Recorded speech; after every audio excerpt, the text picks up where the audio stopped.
ও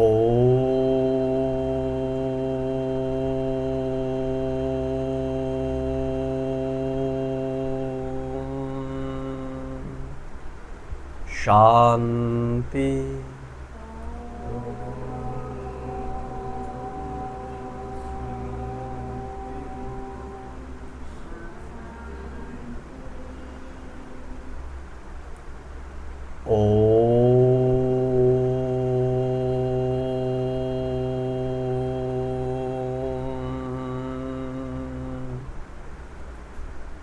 শান্তি।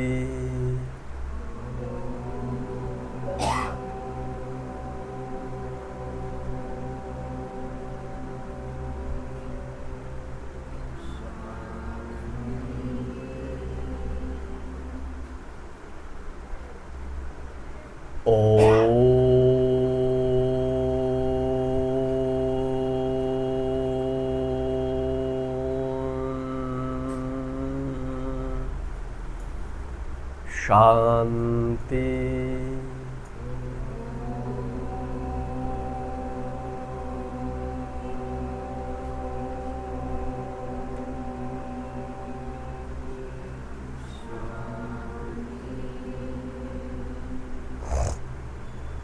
স্যার একটু এদিকে বসুন, স্যারকে দেখা যাচ্ছে না একদম। এই যে বসুন, দেখা যাচ্ছে।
ওম শান্তি।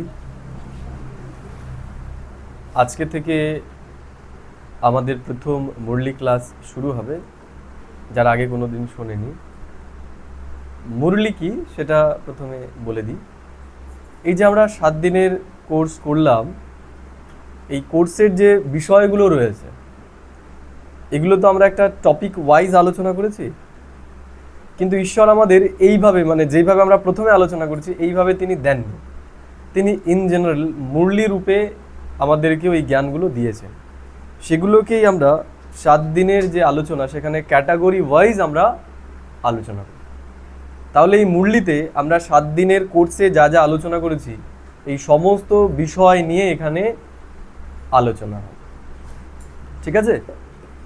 আরেকটা প্রশ্ন, যে এই যে যেটা আমরা শুনবো এটাকে মুরলি বলা হয় কেন, সেটাও আমরা একটু জেনে নেব।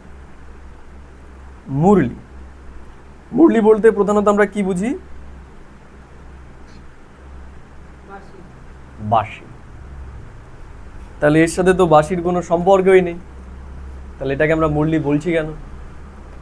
যেমন মুরলিতে কি থাকে? 7টা সুর থাকে, তাই তো? সুরের আধারেই মুরলি তৈরি।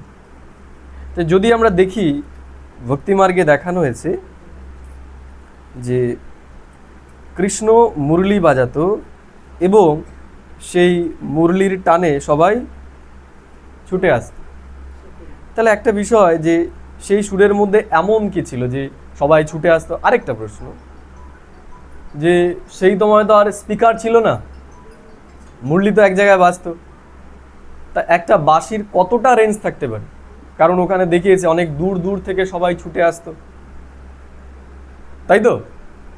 তাহলে এর মাধ্যমে কি বোঝাতে চেয়েছে?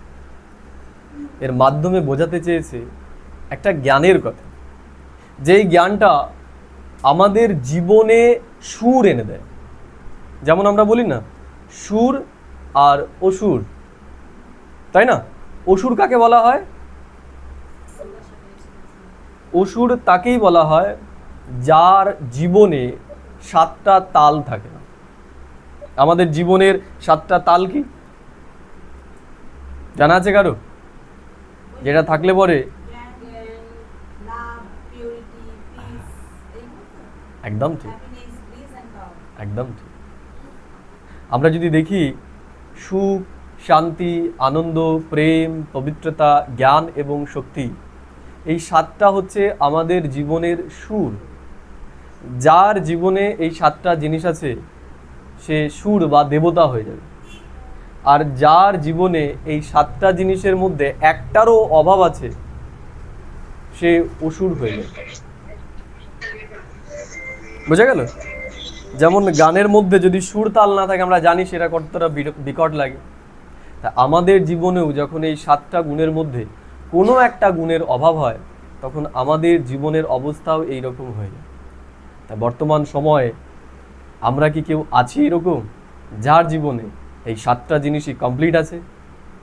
আছে? নেই। তাহলে এই যে আমরা যে জ্ঞানটা শুনছি এটাকে বলা হয় জ্ঞান মুরলি। এই মুরলি যখন আমরা শুনবো, এই মুরলির মধ্যে কিভাবে আমরা আমাদের জীবনে সেই 7টা সুরকে নিয়ে আসবো সেইটা আমরা জানতে পারবো। বোঝা গেল? এর জন্য এই জ্ঞানটাকে বলা হয় জ্ঞান মুরলি। তাহলে আজকে থেকে আমরা সেই জ্ঞান মুরলি শুনব। আজকে বাবার 1 এপ্রিল 2026 মুরলি। বাবা বলছে মিঠে বাচ্চে। বাবা মানে ঈশ্বর। ঈশ্বর আমাদের কি বলে সম্বোধন করছে? মিঠে বাচ্চে। যেমন স্কুলে গেলে পরে আমাদের কি বলে সম্বোধন করানো হয়? আমরা টিচারদেরকে গুড মর্নিং জানাই, তাই তো? আমরা জানাই প্রথমে উঠে। আর এখানে কি করছে? ঈশ্বর আমাদেরকে বলছে কি? মিঠে বাচ্চে। গুড মর্নিং বলে না, মিঠে বাচ্চে বলে। তার মানে মিষ্টি সন্তান। তাহলে ঈশ্বর আমাদের প্রথমেই কত উঁচু স্থানে রেখেছে। আমাদের কেউ কোনোদিন বলেছে মিঠে বাচ্চে? ঈশ্বর আমাদেরকে বলছে, অর্থাৎ সে আমাদের কতটা রেসপেক্ট করে। তারপর কি বলছে? बाप जो है जैसा है तुम बच्चों से भी नंबर बार पहचानते हैं। এখানে বলছে ঈশ্বর কি সেটা আমরা নাম্বার বার পুরুষার্থ অনুসারে তাকে জানতে বা চিনতে পারছি। আমরা ঈশ্বরকে চিনতে পারি না। ভক্তিমার্গে আমরা যেগুলো করছি, যদি আমরা একটু আমাদের বুদ্ধি লাগাই, যেগুলো আমরা করছি, ঈশ্বর যদি আমাদের পিতা হয় সেই জিনিসগুলো কি সে পছন্দ করবে? করবে? বা সেইভাবে কি ঈশ্বরকে সন্তুষ্ট করা যায়? যায় না। আমরা আমাদের কোনো কার্য করার জন্য আমরা তার কাছে আবদার রাখছি, বলছি এই কাজটা যদি তুমি করে দাও তাহলে আমি তোমাকে এটা গড়িয়ে দেবো বা তোমার এত উঁচু করে আমি পুজো দেব। তাহলে এই দুনিয়াতেও যদি একজন সৎ টিচার হয়, সৎ ব্যক্তি হয়, কোনো পলিটিশিয়ান হয়, সেও যদি কোনো কিছু নিয়ে আমাদের কিছু করে দেয় আমরা তাকে কি বলি? শ্রেষ্টাচারী না ভ্রষ্টাচারী? যদি কেউ ঘুষ নিয়ে করে তাকে আমরা কি বলি? শ্রেষ্টাচারী না ভ্রষ্টাচারী? ভ্রষ্টাচার। তার যেটা দায়িত্ব, তার যেটা কর্তব্য, সেখান থেকে সে নিচে নেমে আসলো। তাই ঈশ্বরকে আমরা যেইভাবে করছি সেটাও কি শ্রেষ্টাচার না ভ্রষ্টাচার? আমরাও তো তাকে ঘুষ দিচ্ছি, বলছি এটা করে দাও তাহলে আমিও করে দেবো, তাই না? তাহলে আমরা কি করেছি? আমাদের মতো করে তাকে ডাকছি। তাহলে সে তো সৎ চিৎ আনন্দ স্বরূপ, তার মতো পবিত্র শ্রেষ্ঠ তো আর কেউ নেই। তাহলে ঈশ্বর বলছে যে আমরা ঈশ্বরকে জানি না, আমরা নাম্বার বার পুরুষার্থ অনুসারে ঈশ্বরকে জানতে পারছি। কারণ ঈশ্বরকে আমরা ইন্দ্রিয়ের দ্বারা চিনতে বা জানতে পারি না। ঈশ্বরকে চেনার একটাই উপায়, সেটা হচ্ছে বুদ্ধি। বুদ্ধির দ্বারা বিচার করেই আমরা ঈশ্বরকে চিনতে বা জানতে পারি। এই চোখ দিয়ে দেখলে তো সবাই চিনে যাবে। যেমন আমাকে যদি কেউ দেখে, যেখানেই দেখবে না কেন আমাকে দেখে চিনে যাবে। কিন্তু এটা তো আমার এই রূপটাকে চেনা হলো, কিন্তু প্রকৃতপক্ষে আমি কি সেটা কি করে জানবে? সেটা কিন্তু আমার বিষয়ে জ্ঞান ছাড়া কেউ আমাকে চিনতে পারে না। এর জন্য আমরা বলি না, কারোর সাথে অনেক দিন মেশার পর কি বলি আমরা বলি আজকে তোমার আসল রূপটা আমি চিনতে পারলাম। তাহলে এখানে কোন আসল রূপের কথা বলা হয়েছে, আর নকল রূপ কোনটা?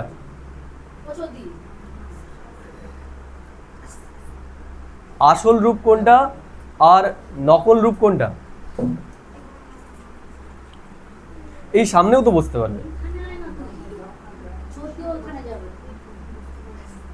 এখানে এখানে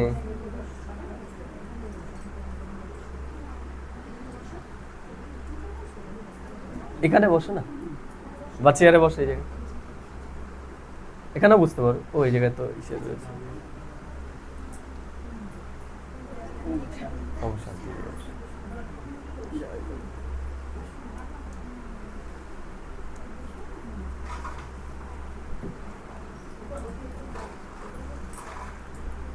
দিদি এই জায়গায় চলে আসো সামনে, ব্যাগটা এখানে কেউ আসলে পরে ওখানে বুঝতে পারবে। তখন আমরা কি বলি যে আজকে তোমার আসল রূপটা আমি চিনতে পারলাম। তাহলে এতদিন আমরা কোন রূপটাকে দেখছিলাম? কোন রূপটা দেখছিলাম? এই রূপটাকে দেখছি। তাহলে আমাদের প্রকৃত পরিচয় কি? আমাদের প্রকৃত পরিচয় হচ্ছে আমাদের আচরণ। তাহলে ঈশ্বর কি বলছে? আমাদের তো তাও এই একটা রূপ আছে যেটার দ্বারা আমরা জাজ করতে পারি, কিন্তু ঈশ্বরের তো এই রূপটাও নেই। এর জন্য তাকে আমরা জ্ঞানের দ্বারাই এবং বুদ্ধির দ্বারাই তাকে চিনতে বা জানতে পারি। তাহলে ঈশ্বর বলছে ঈশ্বরকে সবাই চিনতে পারে না। খুব কম সংখ্যক ব্যক্তি বা খুব কম সংখ্যক আত্মাই তাকে চিনতে বা জানতে পারে। আর যতদিন আমরা তাকে চিনতে বা জানতে না পারবো, ততদিন তার কাছ থেকে আমরা লাভ নিতে পারব না। কারণ তিনি আমাদের কিছু করে দেন না, তিনি আমাদের বিধিটা বলে দেন। যেমন একজন ডক্টর, আমার রোগ হলে পরে সে আমার রোগ সারিয়ে দিতে পারবে না, তাই না? আমি বাড়িতে রয়েছি, সে ওষুধ খেয়ে সারিয়ে দেবে, সম্ভব নয়। সে ডায়াগনোজ করে আমাকে ওষুধটা দিতে পারে, আমাকে বিধি বলে দিতে পারে যে কিভাবে ওষুধটা খেলে আমি সুস্থ হব। তেমনি ঈশ্বরও হচ্ছে রুহানি ডাক্তার। সেও কি করে? সেও আমাদের স্থিতিকে ডায়াগনোজ করে সেও কিছু জ্ঞানরূপী ওষুধ আমাদেরকে দিয়ে দেয়। সেগুলো যখন আমরা নিজের ভেতরে ধারণ করি, তখন আমাদের জীবনের ভেতরে আমূলচূল পরিবর্তন আসে। আমরা দুঃখী থেকে জীবনে সুখী হয়ে যাই, এবং শুধুমাত্র আমরাই সুখী নয়, আমাদের সাথে যারা রয়েছে আমরা তাদেরকেও সুখী করতে পারি। এজন্য ঈশ্বর বললেন যে খুব কম সংখ্যক ব্যক্তি আছেন যারা ঈশ্বরকে চিনতে পারে। हम सबकी सदगति करने वाला बाप हमें भक्ति का फल देने आया है। তাহলে ঈশ্বর কি বলছেন? ঈশ্বর বলছেন তিনি হচ্ছে সদ্গতি দাতা। সদ্গতি মানে? সদ্গতি মানে দুঃখের থেকে যে আমাদের সুখের পথ দেখায়। আমরা সবাই বর্তমানে কিসের মধ্যে রয়েছি? আমাদের প্রত্যেকের জীবনেই দুঃখ রয়েছে। কেন? কারণ আমরা যে কর্মগুলো করছি, সেই কর্মগুলোই আমাদের দুঃখের কারণ। তাহলে ঈশ্বর এসে কি করেন? ঈশ্বর আমাদের শ্রেষ্ঠ কর্ম করা শেখায়। কারণ কর্মের আধারেই আমাদের ভাগ্য তৈরি হয়। আমরা যে যেরকম কর্ম করব আমাদের সাথে সেই রকমই হবে। অর্থাৎ বর্তমান সময় আমাদের যার সাথে যা কিছুই হচ্ছে না কেন, সেটা আমাদের কর্মেরই ফল। একটা উদাহরণ, যেমন একটা স্টুডেন্ট যদি সারা বছর কিছু না পড়ে, পরীক্ষার সময় তার রেজাল্ট কী হবে? দেখা গেল যে লাস্ট সপ্তাহে সে প্রচণ্ড পরিমাণে পড়েছে, 24 ঘন্টায় সে পড়েছে। আরেকজন স্টুডেন্ট যে সারা বছর 2 ঘন্টা ধরে পড়েছে, লাস্টেও 7 দিনও সে 2 ঘন্টা ধরেই পড়েছে, কার রেজাল্ট ভালো হবে? হ্যাঁ, যে সারা বছর পড়েছে, তাই না? আর যে 24 ঘন্টা পড়েছে। ঠিক তেমনি আমরাও যে আমাদের জীবনটাকে দেখছি, যার আধারে আমরা আমাদের জীবনটাকে বিচার করছি, আমরাও এই 7 দিনের আধারেই আমরা আমাদের জীবনটাকে বিচার করছি। আমরাও এই 7 দিনের আধারেই বিচার করছি। যে লাস্টের 7 দিনটাকে দেখবে সে বলবে আহারে বেচারা, এই 24 ঘন্টা পড়েছে, দেখো এর রেজাল্ট কি এসেছে। আরে 2 ঘন্টা ধরে পড়েছে, 2 ঘন্টা করে পড়েছে, তাই দেখো রেজাল্ট কত ভালো। ব্যাকিংটা তো দেখেন যে সে পেছনে কি করে এসেছে। ঠিক তেমনি আমরাও যেটা বর্তমানে দেখছি যে এই জন্মে আমি কোনো খারাপ কাজ করিনি কিন্তু আমার সাথে খারাপ হচ্ছে, এটাও কি, এটাও এই পুরো যাত্রাটাকে না জানা আত্মার। যে আমরা ভাবছি এই জন্মটাতেই আমি যা যা করেছি তার ফল আমি এখানে ভোগ করছি, না, এই যাত্রাটা অনেক আগে থেকে শুরু হয়েছে এবং এই যাত্রাটা চলছেই। তাহলে আমাদের সাথে যা যা হচ্ছে সেটা আমাদের কর্ম অনুসারেই হচ্ছে। আমরা যদি চাই আমাদের ভাগ্যটাকে শ্রেষ্ঠ বানাতে, তাহলে এখন থেকে আমাদের কর্মগুলোকে শ্রেষ্ঠ করতে হবে। বোঝা গেল? তাহলে ঈশ্বর যে এই সময়, বর্তমান সময় আমরা কি কর্ম করলে পরে আমাদের জীবন শ্রেষ্ঠ হবে, সেই শিক্ষাগুলোই সে আমাদেরকে দিচ্ছে। আমরা যদি দেখি যে আমরা যা কিছু করে এসেছি, ভেবেছি এটার মাধ্যমে আমরা সুখ পাবো, যদি পাওয়ার হতো তাহলে তো এতদিন পেয়ে যেতাম। পেতাম কি পেতাম না? তাহলে পাচ্ছি না, তার মানে কোথাও আমাদের অজ্ঞানতা আছে, কোথাও আমরা ভুল করছি। তাহলে ঈশ্বর এসে কি করছে? আমাদের সেই ভুলগুলো এখন ধরিয়ে দিচ্ছে আর আমাদের ভেতরে সে আত্মবল ভরে দিচ্ছে। বুঝে গেল? একজন টিচার কি করতে পারে? একটা স্টুডেন্টকে সে আত্মবিশ্বাস বাড়াতে পারে, তাকে সে কনফিডেন্স দিতে পারে। তাহলে ঈশ্বরও কি করছে? আমাদেরকে তিনি শিক্ষাও দিচ্ছেন এবং আমাদের ভেতরে তিনি কনফিডেন্সও ভরে দিচ্ছেন। কিন্তু করতে হবে কাকে? করতে হবে আমাকে নিজেকেই। কারণ ঈশ্বর যদি করে দেন তাহলে তাকে সবাইকেই করে দিতে হবে, সবাইকে। যেমন এখন হয়েছে না যে ক্লাস 8 অবধি সবাই পাস, তাই না? সেখানে পার্সিয়ালিটি করতে পারবে না। কিন্তু কোনো টিচার যদি পার্সিয়ালিটি করে মাধ্যমিক লেভেলে, সে দেখা গেল বিশেষ কোনো একটা স্টুডেন্টকে বলে দিচ্ছে, তাহলে সেটা দ্বন্দ্বটি অপরাধ কি অপরাধ নয়? অপরাধ কি অপরাধ নয়? অপরাধ তো।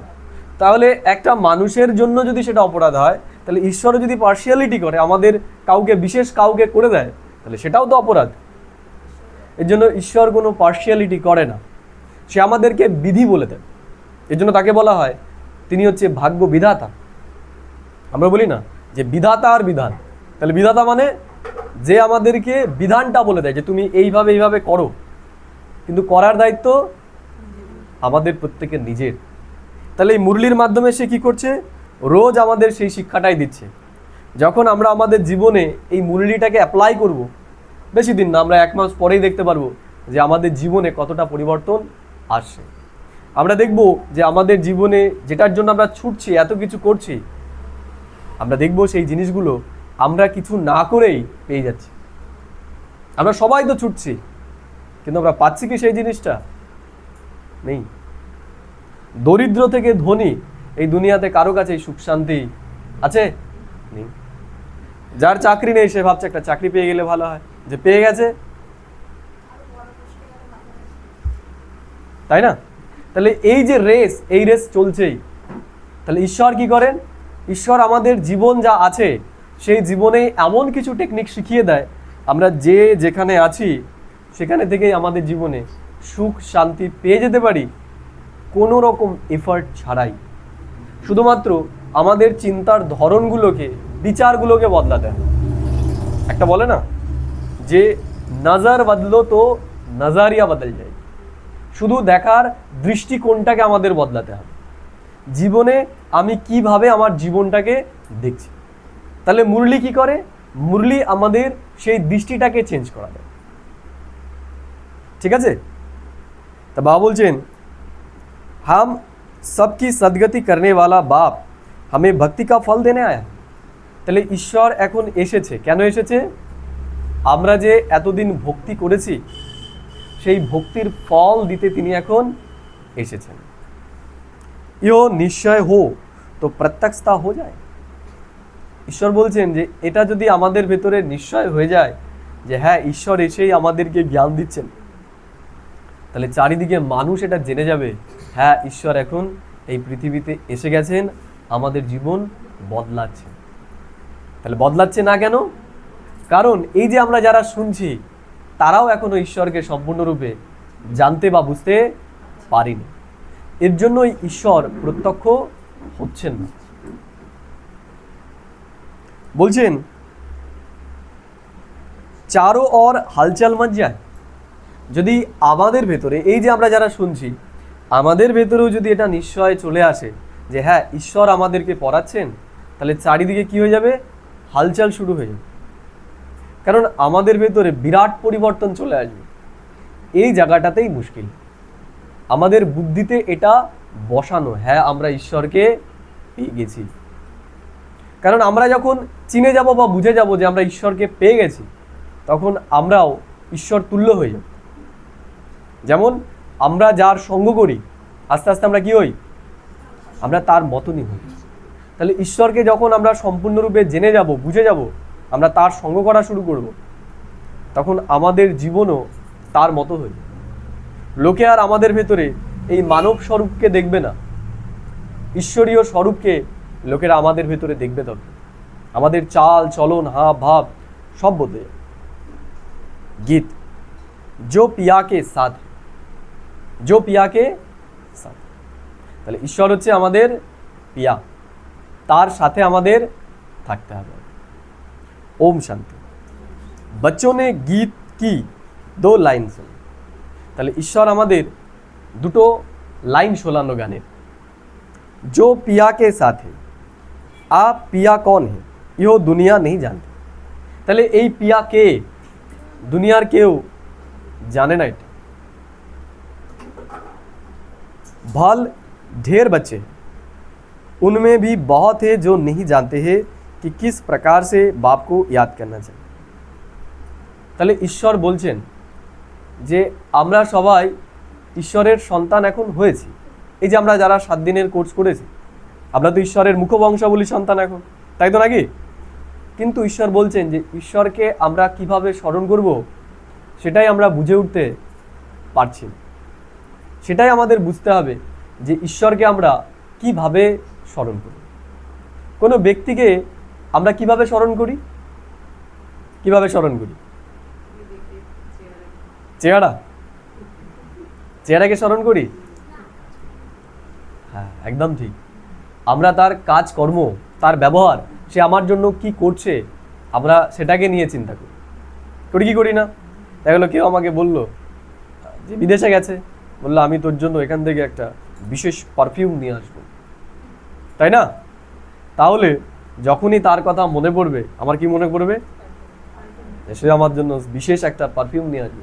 যখনই আমরা পারফিউমের দোকানের সামনে দিয়ে যাব, মনে পড়বে যে আসছে আমার জন্য বিশেষ একটা পারফিউম। কোনো বাড়িতে যাব, যখন পারফিউমের কৌটো দেখবো, আমার মনে পড়ে যাবে যে অমুক ব্যক্তি আমার জন্য পারফিউমের কৌটো নিয়ে আসছে, তাই না? তাহলে এই দুনিয়াতেও কেউ যদি এইরকম একটা পারফিউম বললাম সেটাও যদি আমাদের দেয়, আমরা যখনই দেখি তখনই আমাদের সেটা মনে পড়ে যে এ আমার জন্য পারফিউম নিয়ে আসে। এবং আমাদের সেটা স্মরণ করার সাথে সাথে কি হয়? আনন্দ হয় না দুঃখ হয়? আনন্দ হয়। তাহলে ঈশ্বর আমাদের জন্য কি গিফট নিয়ে আসছে? কি গিফট নিয়ে আসছে? হ্যাঁ, ঈশ্বর বলছে আমি তোমাদের জন্য স্বর্গের দুনিয়া আনতে চলেছি। এই দুনিয়া কোন দুনিয়া? এই দুনিয়া কোন দুনিয়া? বর্তমানে কোন দুনিয়া? বর্তমানে নরকের দুনিয়া। তাহলে এই নরকের কোথায় রয়েছি আমরা? নরকের একদম শেষ মুহূর্তে আমরা রয়েছি। বিশ্বাস হয় আমরা শেষ মুহূর্তে রয়েছি? হয়। আগের দিন যে আমরা কল্প সৃষ্টিচক্র নিয়ে আলোচনা করেছি না, তাহলে আমরা কি বলেছিলাম? সৃষ্টিচক্র আমাদেরকে কি মনে করিয়ে দেয়? সৃষ্টিচক্রের নাম আমরা কি জেনেছিলাম? স্বস্তিকা। স্বস্তিকা মানে কি? স্বস্থিতির চিহ্ন। অর্থাৎ আমরা এই সৃষ্টির কোন সময়ে বর্তমানে রয়েছে। তেমনি বর্তমান সময়ে যারা সায়েন্টিস্ট, তারাও এইরকম একটা ঘড়ি তৈরি করেছে যার নাম হচ্ছে ডুমসডে ক্লক। কেউ নাম শুনেছেন? Doomsday clock. তারা বলছেন এই ঘড়িটা নির্দেশ করে যে আমরা ধ্বংসের কত কাছে রয়েছে। তাহলে এই ঘড়িতে যেমন 24 ঘন্টার কাঁটা রয়েছে, ওখানেও 24 ঘন্টার কাঁটা রয়েছে। কি মনে হয় বর্তমানে আমরা ধ্বংসের থেকে কত দূরে রয়েছি? কত দূরে? টাইম টাইম কত হতে পারে স্যার?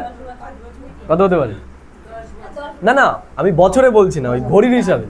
ঘড়িতে যদি 24 ঘন্টা থাকে তাহলে ঘড়ির কত কাছে রয়েছে আমরা? হ্যাঁ, 12র কাঁটায় কত হতে পারে?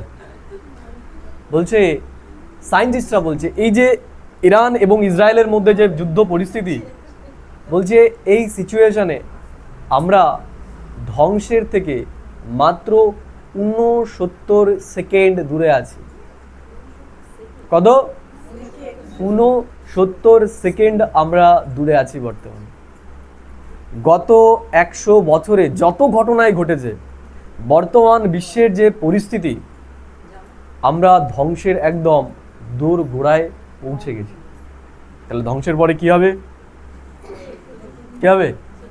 ধ্বংসের পরে এই দুনিয়াতে নবসৃষ্টি হবে। কারণ ধ্বংস পরিবর্তন কি করে? ধ্বংসই হলো সৃজনের আধার। ধ্বংসের পরেই নতুন সৃষ্টি হয়। যেমন আমরা দেখি না, কোনো জঙ্গলে যদি দাবানল লাগে, সব পুড়ে গেল, তারপরে কি হবে? আবার সেখানে নতুন সৃষ্টির সৃজন হয়।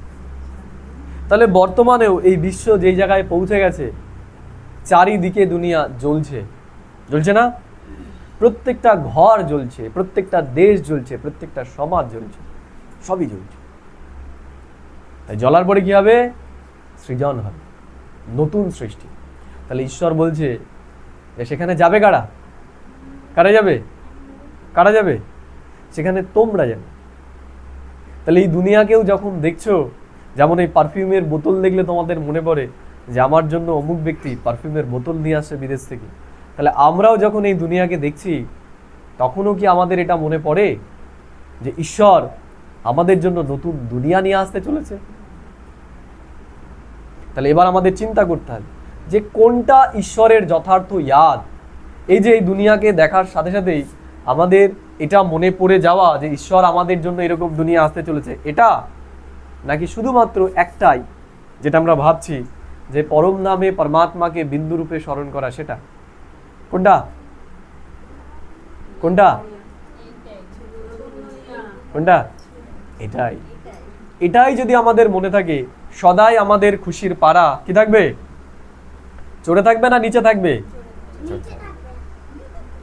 তাহলে যখন আমরা রান্না করছি তখন কি মনে করতে হবে? কি মনে করতে হবে? ঈশ্বর কি বলেছে? সামনে যে দুনিয়া আসতে চলেছে, তোমাদের এই রান্নাও করতে হবে। যখন গরম লাগছে তখন কি চিন্তা করতে হবে? সামনেই যে দুনিয়া আসতে চলেছে সেখানে এত গরমও থাকবে, তাই না? সেই দুনিয়া অতি সুন্দর হবে। তাহলে এই দুনিয়ার যেই জিনিসই আমাদেরকে দুঃখ দিচ্ছে, সেই দুঃখের সাথে সাথে আমাদের কি মনে পড়বে? ঈশ্বরের কথা মনে পড়বে। যখন কোনো ব্যক্তি আমাদের গাল দিচ্ছে, উল্টোপাল্টা বলছে, তখন কি মনে পড়বে? যে আর কিছুদিন এরপরে যারা আমাদের সম্পর্কে আসবে তারা অতি উচ্চ চরিত্রবান হবে, তারা সব দেব তুল্য হবে। তাহলে এই দুনিয়া যেগুলো আমাকে দুঃখ দিচ্ছে, যদি আমরা ঈশ্বরকে সঠিক রূপে চিনে যাই, জেনে যাই, তাহলে সেগুলো দুঃখের কারণ নয়, সেগুলো সব সুখের কারণ হয়ে যাবে। সেগুলো সব সুখের কারণ হয়ে যাবে। কারণ যত দুঃখ দেখবে ততই আমাদের সুখের কথা মনে পড়ে। বোঝা গেল? তাহলে যদি আমরা ঈশ্বরকে সঠিক রূপে চিনে যাই, তাহলে তাকে স্মরণ রাখা আমাদের জন্য সহজ হয়ে যাবে। তাহলে আমরা কি? আমরা ভুলে যাই যে সে আমাদেরকে কি গিফট দিতে চলেছে। এর জন্যই তার কথা আমাদের মনে থাকে না। তাহলে মনে থাকবে কখন? সে আমাদের কি দিতে চলেছে, সেই প্রাপ্তিটাকে যখন আমরা মনে রাখবো, তখন তাকে ভোলা মুশকিল হয়ে যাবে আমাদের জন্য। বোঝা গেল?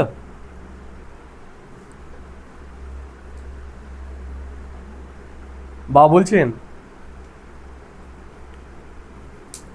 ইহো ইয়াদ করনে নেই আতা। তাহলে আমরা কি? আমরা করতে পারছি না যে ঈশ্বরকে আমরা কিভাবে স্মরণ করব।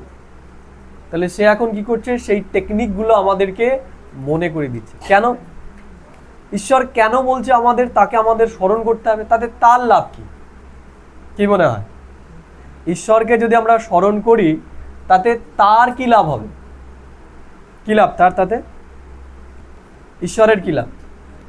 ঈশ্বর বলছে তুমি আমাকে স্মরণ করো।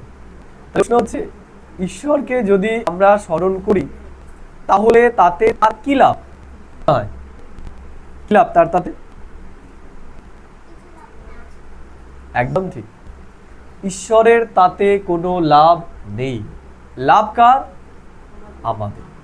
কারণ আমরা যখন এই ধর ব্যক্তিদেরকে নিয়ে চিন্তা করব তখন আমাদের কি আসবে? ছেলে মেয়েকে নিয়ে যখন চিন্তা করছি তখন কি আসছে? ফিউচারের ভয়।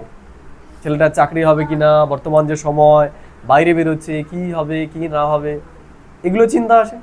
ঠিক আছে, এগুলো চিন্তা করলে কি সমস্যার সমাধান হয়ে যাবে? এই যেগুলো সেগুলো দুশ্চিন্তা রূপে আমাদের জীবনে আসবে এবং সেই দুশ্চিন্তার প্রভাব আমার উপরও ফেলবে, তার উপরও ফেলবে। এই জন্য ঈশ্বর বলছে তুমি আমাকে স্মরণ করো। কারণ আমরা যাকে স্মরণ করব আমরা ধীরে ধীরে তার মতনই হয়ে যাব। ঈশ্বর চায় যে আমরা যেন তার মতো হয়ে যাই।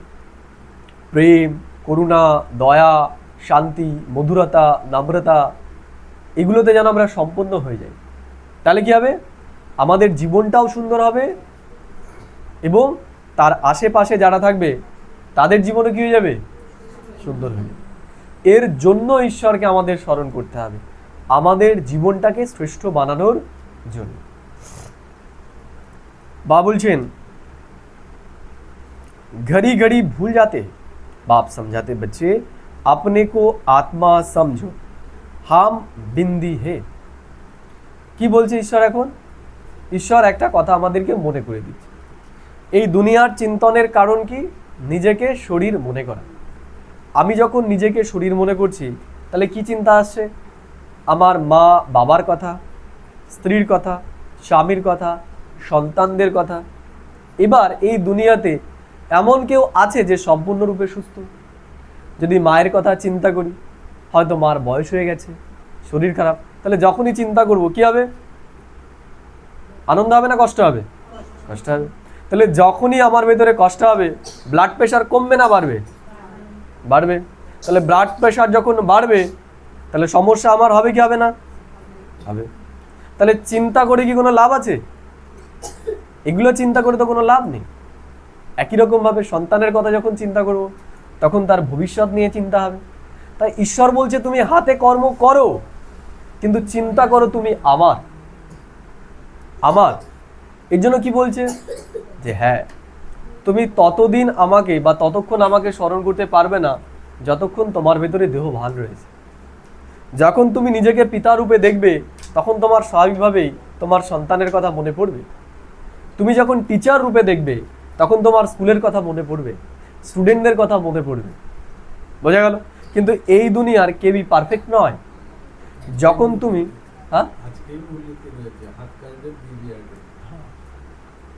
বাবা বলছে যে যদি আমরা এই দুনিয়ার ইমপারফেক্ট ব্যক্তিদের চিন্তা করি তাহলে আমাদের ভেতরেও ইমপারফেকশন চলে আসবে।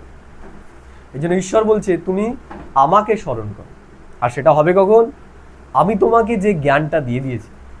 আমি কে? আমি শরীর নই, আমি আত্মা। এটাই কি আমার পরিচয়? না, এটা আমার পরিচয় নয়। আমার পরিচয় কি? আমি হলাম শ্রেষ্ঠ দেব আত্মা। কি আত্মা? আমি হলাম শ্রেষ্ঠ দেব আত্মা। অর্থাৎ আমি একটা সময় শ্রেষ্ঠ দেবী দেবতা ছিলাম, কিন্তু আমি আমার কর্মের জন্য এখন কি হয়েছি? দেবতা থেকে অসুর হয়ে গেছি। তাহলে এইটা আমাকে চিন্তা করতে হবে যে আমি দেবতা ছিলাম, আবার আমি হচ্ছি। তাহলে আমার আচরণ কেমন হওয়া উচিত? দেবতা হওয়া উচিত। তার মানে কি? আমার কথা বলা, কারোর সাথে আমি কি বলছি, কিভাবে রিয়্যাক্ট করছি, সেগুলো আমাদেরকে ধ্যান দিতে হবে। দেবতা মানে যে অন্যকে দেয়। কি দেয়? দুঃখ অশান্তি নয়, সুখ, শান্তি, আনন্দ, প্রেম যে দেয়। এর জন্যই যখন আমরা দুঃখী হই আমরা কার কাছে যাই? আমরা ঈশ্বরের কাছে যাই। সুখের সময় আমরা যাই না, কারণ ঈশ্বর আমাদের দুঃখ থেকে সুখ দেয়। ঈশ্বর যেমন দেয় দেবতারাও দেয়। তাহলে আমি যদি দেবতা হই, এখন আমার কাজ কি? কাজ কি? এখন আমার কাজ হচ্ছে সবাইকে সুখ শান্তি আনন্দ প্রেম এগুলো দেওয়া। বোঝা গেল? তাহলে যখন আমি এই দেহভানে নিজেকে মনে করব, তখন কি দেব? দুঃখই দেব। আমিও তো একটা মানুষ, এটা আমার মনে হয়। তাহলে আমি সহ্য করতে পারছি না কেন? কেউ আমাকে খারাপ বললে পরে, কারণ আমি একজন মানুষ। তাহলে ঈশ্বর এসে আমাদের চিন্তা বদলে দিয়েছে। কেন তোমাকে সব সহ্য করা সত্ত্বেও মিষ্টি ব্যবহার করতে হবে? কেন? কারণ তুমি মানুষ নও, তুমি দেবাত্মা। তাহলে দেবাত্মার কাজ হচ্ছে সবাইকে সুখ শান্তি দেওয়া। কারণ তুমি যদি এখানে দেওয়ার সংস্কার তৈরি করো, তাহলেই তুমি ওখানে যেতে পারো। টিচার আমরা কখন হই? শিক্ষক হওয়ার পরে না শিক্ষক হওয়ার আগে?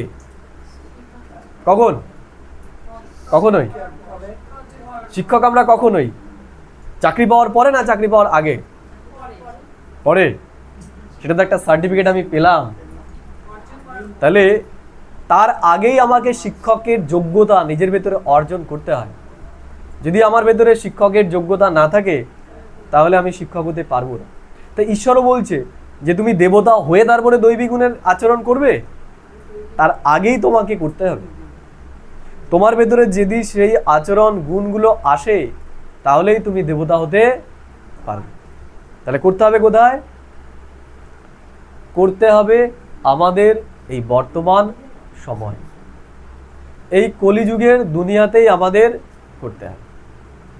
কারণ এই দুনিয়া বিনাশ হয়ে কি আসতে চলেছে? স্বর্গের দুনিয়া, সত্যযুগের দুনিয়া এখন আসতে চলেছে। তাহলে ঈশ্বর আমাদের কাছে অফার করছে, আমাদের সবাইকে জানিয়ে দিচ্ছে, দেখো তোমরা এখন কোন পথে যাবে। একটা হচ্ছে স্বর্গের দুনিয়ার পথ, আরেকটা হচ্ছে নরকের পথ। তোমরা যেটা চাও তোমরা সেটাই চুজ করতে পারো। যদি তোমরা এই পথ চুজ করো, তাহলে বর্তমানেও তোমাদের জীবনটা কি হয়ে যাবে? সুন্দর হয়ে যাবে। বর্তমানেও তোমাদের সম্পর্কগুলো সুন্দর হয়ে যাবে। ঠিক আছে? বাবা বলছেন वो याद करने नहीं आता, घड़ी घड़ी भूल जाते। তাহলে আমরা প্রত্যেকটা পদক্ষেপে কি করছি? ঈশ্বরকে ভুলে যাচ্ছি। আমাদের তো প্রত্যেকটা পদক্ষেপে শ্বাস ও শ্বাস ঈশ্বরের স্মরণ থাকা উচিত। ওই যে বললাম যে যখন রান্না করতে যাচ্ছি তখন এটা চিন্তা করা উচিত যে আর অল্প কিছু সময়, এরপরে আমাকে আর রান্নাও করতে হবে। ঠিক আছে? যখন শরীরে ব্যথা হচ্ছে তখন কি? আর অল্প কিছু সময়, এরপরে আর আধা কল্পের জন্য, 2500 বছরের জন্য আমাদের শারীরিক কোনো কষ্ট থাকবে না। বোঝা গেল? যখন দেখছি চুলগুলো পেকে যাচ্ছে, চুলগুলো উঠে যাচ্ছে, তখন চিন্তা করতে হবে যে আর কটা দিন এই শরীর ছাড়লে পরেই এরপরে এমন শরীর পাবো যে মেকআপ টেকআপের খরচা আর থাকবে না। বোঝা গেল? একদম ফ্রি, মেকআপ ছাড়া একদম ন্যাচারাল বিউটি আমরা পেতে চলেছি। বোঝা গেল? আর সেটা এখানেও সম্ভব। আমরা যদি দেখি আমাদের জীবনে যখন টেনশন থাকে না, তখন আমাদের কি হয়? লাবণ্য বেড়ে যায়। বাড়ে কি বাড়ে না? এই যে এখন লাবণ্য বাড়া না কমা? এখন বাড়া। বাড়ি থেকে যখন অশান্তি হবে কমে যাবে। তাহলে এখানেও এই তমপ্রধান শরীরে যদি আমাদের লাবণ্য বাড়তে পারে, তাহলে সামনে যে দুনিয়া আসতে চলেছে, যেখানে প্রকৃতি, আত্মা এবং আমাদের আত্মীয় স্বজন যারা হবে তারাও অতি সুন্দর হবে, তাহলে সেই দুনিয়া কেমন হবে? কারণ সেই স্বর্গের দুনিয়াতে কারা যাবে? এই যে আমরা যারা এখানে বসে রয়েছি তারাও ওখানে যাব।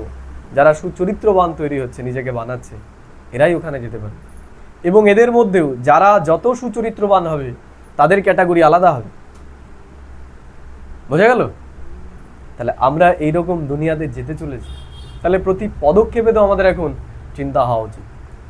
রোগের মধ্যেও ঈশ্বরের স্মরণ, তাই না? সব কিছুতেই ঈশ্বরের স্মরণ। याद करने की ऐसी प्रैक्टिस पर जाए तो निरंतर याद ठहर जाए। তাহলে নিরন্তর ইয়াদ কখন হবে? কখন? যখন এই বিধিতে আমরা করব, এই বিধিতে আমরা করব, তখন দেখব আমরা আর ঈশ্বরকে ভুলবো না। ভোলাটা মুশকিল হয়ে যাবে, ভোলাটা মুশকিল হয়ে যাবে। যেমন এই বললাম না, কেউ যখন আমাদের কিছু দেওয়ার কথা বলে আমরা ভুলি না, আমরা বারবার তাকে কি করি, ফোন করে বিরক্ত করি, কবে দেবেন কবে দেবেন কবে দেবেন, করি না? তাহলে সে আমাদেরকে তাচ্ছিল্য করছে দেখছি, ফোনের মধ্যে উল্টোপাল্টা বলছে, তারপরেও আমরা করছি কেন? কারণ সেখানে আমরা জানি আমরা কি পেতে চলেছি, প্রাপ্তিটা আছে। তেমনি ঈশ্বর কি দিতে এসেছে আমাদেরকে, সেটা যদি একবার আমাদের বুদ্ধি ঢুকে যায় তাহলে তাকেও ভোলা আমাদের জন্য মুশকিল হয়ে যাবে। কিন্তু এখন কি হয়েছে, তাকে স্মরণ করাটাই আমাদের জন্য মুশকিল হয়ে গেছে। কেন? কারণ আমাদের বুদ্ধিকে আমরা এটাই বোঝাতে পারছি না যে সে আমাদের কি দিতে এসেছে। তাহলে মেহনত কোথায় করতে হবে? মেহনত করতে হবে এই সেটিংটাতে, কি দিতে এসেছে এইটা আমাকে নিজেকে নিজে বোঝাতে হবে। বা বলছেন, याद करने की ऐसी प्रैक्टिस पड़ जाए जो निरंतर याद ठहर जाए, विचारे में यही याद रहे कि हम आत्मा है, शरीर तो है परंतु इहो ज्ञान बुद्धि में रहना है कि हम आत्मा है। বলছে শরীর আমার এই সাধারণ, কিন্তু আমার বুদ্ধিতে থাকবে যে এটা আমি নই, এটা আমি নই। আমি এই শরীরে হয়তো সাধারণ, আমার জ্ঞান বিদ্যা আমার আর্থিক অবস্থা হয়তো কম হতে পারে, কিন্তু আমি আত্মা, এটা আমি নই, এটা আমার পরিচয় নয়। আমার পরিচয় আমি শ্রেষ্ঠ জ্ঞানবান, আমি শ্রেষ্ঠ ধনী হতে চলেছি, ছিলাম, আবার সামনে হতে চলে। এটাই আমাদের বুদ্ধিতে একদম বসিয়ে ফেলতে হবে। বোঝা গেল?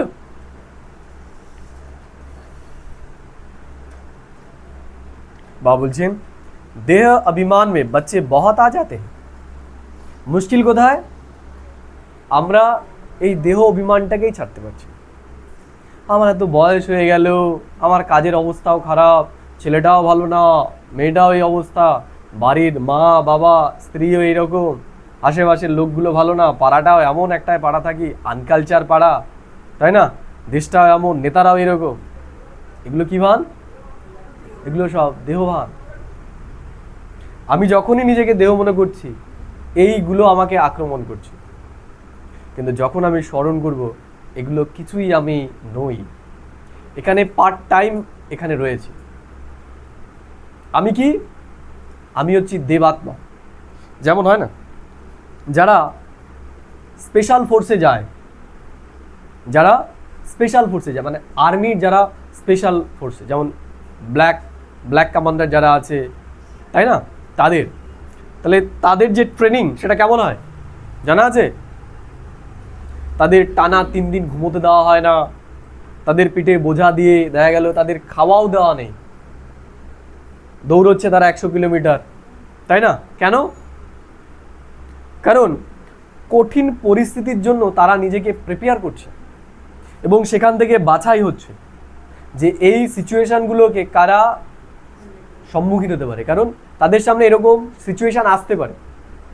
তাহলে ঈশ্বর বলছেন যে আমি স্বর্গের দুনিয়া দিতে চলেছি, তাহলে সেটাও আমি যাদের হাতে দিতে চলেছি তাদের ভেতরে যদি সেই ক্যাপাসিটি না থাকে, এই অশান্তির বাতাবরণের মধ্যে শান্তি সে রাখবে, এরকম আনকালচার সমাজের মধ্যে থেকে সে নিজের কালচারটাকে ধরে রাখবে, তাহলে তো তার পরীক্ষাই হলো না যদি তাকে ভালো একটা কালচারের মধ্যে দেওয়া হয়।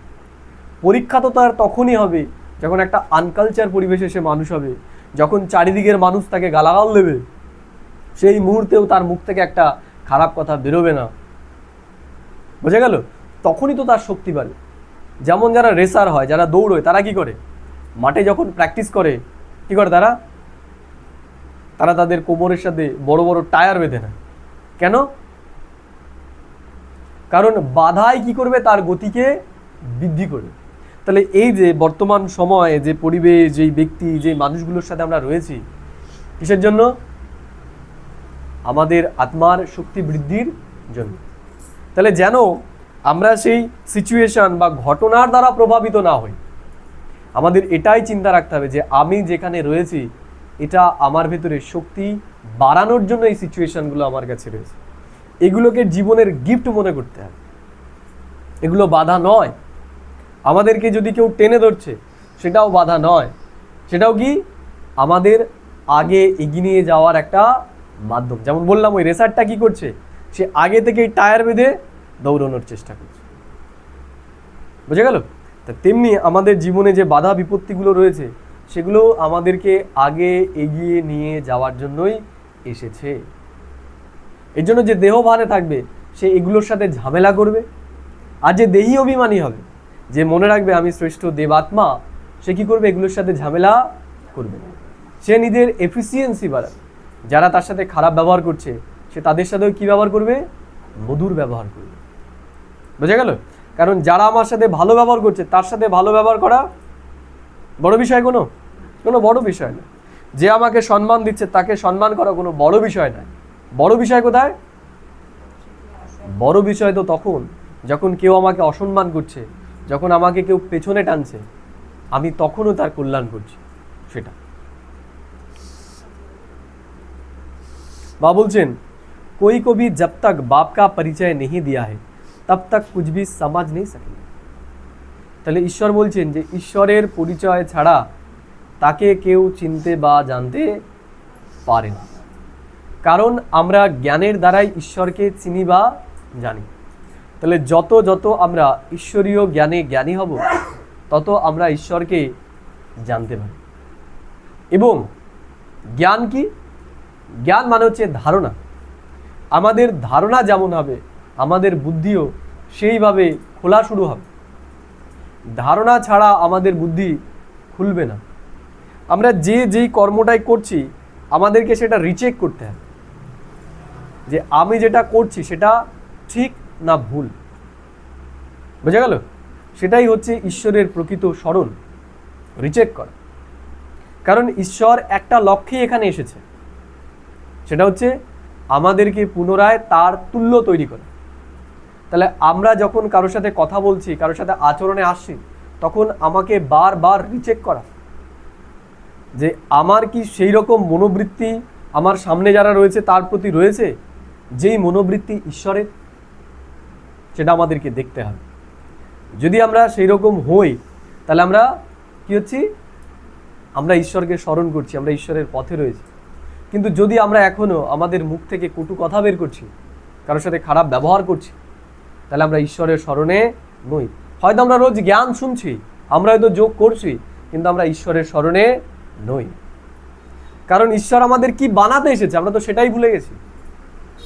ঈশ্বর তো এই দুনিয়ার মানুষের মতো আমাদেরকে বানাতে আসেনি। আমাদের সবাইকে কি করতে এসেছে? তিনি এক করতে এসেছেন। আমাদের চরিত্রকে তিনি বদলাতে এসেছেন, দেবতুল্য আমাদেরকে বানাতে এসেছেন। সেইটা আমাদের রিচেক করতে হবে। बा बोलছেন, पहले तो उन्हों को यह मालूम पड़े कि वह निराकार हमारा बाप गीता का भगवान है, वही सर्व का सद्गति दाता। তা বা বলছেন যে এটাই সবাইকে বোঝাতে হবে, তিনিই হচ্ছেন গীতা জ্ঞান দাতা, সবার সদ্গতি দাতা। তাহলে সদ্গতি কি করে হয়? যেমন আমি জানলাম এই কড়াইটা হচ্ছে খুব গরম, জেনে গেলাম, তাই আমি কি করলাম, সেই কড়াইটাতেই হাত দিলাম, তাহলে আমি জ্ঞানী হলাম? আমি জ্ঞানী হলাম। তাহলে জ্ঞানী হলাম কখন? যখন আমি হাত দিয়ে ছ্যাঁকাটা খেলাম তখন। তেমনি জ্ঞানী মানেও কি? জ্ঞানী মানেও যার প্র্যাকটিক্যাল অনুভূতি আছে। যতক্ষণ কোনো জিনিস প্র্যাকটিক্যালে আমাদের জীবনে আসছেন না ততক্ষণ আমরা জ্ঞানী হলাম না। তাহলে ঈশ্বর যেই কথাগুলো আমাদেরকে বলছে, যতক্ষণ সেগুলো আমাদের প্র্যাকটিক্যাল জীবনে না আসছে ততক্ষণ আমরা নিজেকে জ্ঞানী বলতে পারি না। বোঝা গেল? তাহলে সেগুলো আমাদেরকে দেখতে হবে, ঈশ্বর যে কথাগুলো আমাদেরকে বলছে সেটা কতটা প্র্যাকটিক্যালি আমাদের জীবনে এসেছে। वो इस समय सद्गति करने का पाठ बजा रहे, কারণ কর্মের আধারেই আমাদের গতি বা সদ্গতি হবে। বোঝা গেল? যদি আমরা কাউকে দুঃখ দিই জানার পরেও যে দুঃখ দেওয়া উচিত নয়, তাহলে আমি কি গতি করলাম? সদ্গতি না দুর্গতি? দুর্গতি করলাম। তাহলে আমি কি জ্ঞানী? জ্ঞানী নই। বোঝা গেল? তাহলে আমি জ্ঞানী তখনই হব যখন আমি কাউকে কিছু বলার সময় আমার এটা মনে পড়ছে যে আমার এখানে কিভাবে কথা বলা উচিত। বোঝা গেল? কর্মের আধারে ভাগ্য তৈরি হবে, শুধু সংকল্পের আধারে নয়। এই জন্য ঈশ্বর বলেন সংকল্প এবং কর্ম কি হওয়া উচিত। 2 দিন আগে স্লোগান ছিল না, বা বলছে সংকল্প শ্রেষ্ঠ আর কর্ম কি বানাতে হবে, মনে আছে? কর্মকে আমাদের গুণ হচ্ছে সবচেয়ে, জ্ঞান হচ্ছে সবচেয়ে বড় গুণ, আর হচ্ছে কর্মের হচ্ছে মানে গুণ দূর থেকে বলছে তাহলে মহাদানী হবে। বা বলছে সংকল্প শ্রেষ্ঠ এবং কর্মের ভেতরে আমাদের দিব্যতাকে আনতে হবে, তাহলে আমাদের জীবন শ্রেষ্ঠ হবে। তাহলে আমরা কেউ এই ঈশ্বরীয় জ্ঞান জানি, কিন্তু সেটাকে যদি আমরা প্র্যাকটিক্যালি ব্যবহার না করি কি হবে? তাহলে আমরা যেই পদেই থাকি না কেন হবে, পদ আমাদের হবে আমাদের প্র্যাকটিক্যাল জীবনের আধারে, যে আমরা যে ঈশ্বরের কথাগুলো শুনছি সেটা কতটা আমরা প্র্যাকটিক্যাল জীবনে ব্যবহার করি, আমরা সব সময় সতর্ক কিনা, আমাদের চলা বলা আমরা যা কিছুই করছি আমরা কাউকেই যেন কোনোভাবে কষ্ট না দিই, কিন্তু শ্রীমতের গণ্ডিতে। बाबा बोलছেন भारत में बड़ा हंगामा बच जाए, अभी मालूम पड़ जाए कि इहो दुनिया विनाश होने वाली है। দুনিয়ার মানুষ যেটা সত্যি যদি এটা রিয়েলাইজ করে যে এই দুনিয়া এখন ধ্বংস হতে চলেছে আর ঈশ্বর চলে এসেছেন, তাহলে এই দুনিয়াতে এখন কি হয়ে যাবে? হাঙ্গামা শুরু হয়ে যাবে। ঈশ্বরের যে কর্ম, ঈশ্বরের যে কর্তব্য সেটা ঈশ্বর করতে পারবেন না। এর জন্য দুনিয়ার মানুষ বুঝতে পারে কখন? যখন ঈশ্বরের সব কর্ম শেষ হয়ে যায়, স্থাপনার কাজ কমপ্লিট হয়ে যায়, তখন এই দুনিয়ার মানুষ বুঝতে পারে যে ঈশ্বর এসে গেছে। তার আগে এই দুনিয়ার মানুষ বুঝতে পারেন না যে ঈশ্বর এসে গেছে। বোঝা গেল? তাহলে এই দুনিয়ার মানুষ বুঝতে পেরেছে এখনো যে এই দুনিয়ার আর বেশি দিন নেই, এই দুনিয়ার মানুষ এখনো সেটা বুঝতে পারে। আমরা বুঝতে পারছি আমরা সত্যি সত্যি? তাহলে এই দুনিয়ার আর বেশি সময়, খুব অল্প সময় এই দুনিয়ার আছে। তাহলে আমাদের কাছে তো অতি সৌভাগ্য, এই অল্প একটু সময় যদি আমরা ধ্যান দিই নিজের কর্মের ওপর, আমাদের জীবন কি হয়ে যাবে? শ্রেষ্ঠ হয়ে যাবে। কারণ বলা হয় যে অন্তিম সময় আমাদের স্থিতি যেমন হবে আমাদের ভাগ্যও সেই রকম হবে।